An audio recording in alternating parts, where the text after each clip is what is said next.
السلام عليكم ورحمة الله تعالى وبركاته. موعد توقيت مباراة الجزائر والسودان اليوم في كأس إفريقيا 2025 وقنوات الناقلة لهذه المباراة. لكن قبل البدء لا تنسى الصلاة على رسول الله صلى الله عليه وسلم.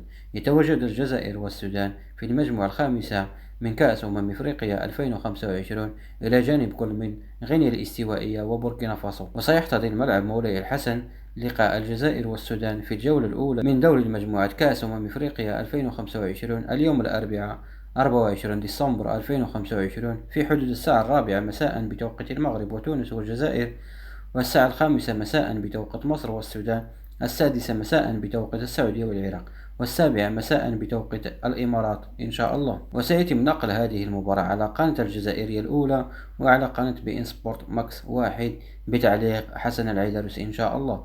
وهنا وصلنا إلى نهاية هذا الفيديو، ولا تنسوا دعمنا بالإعجاب والاشتراك. كان معكم أخوكم إبراهيم من قناة كسب للمعلومات. أستودعكم الله، السلام عليكم ورحمة الله.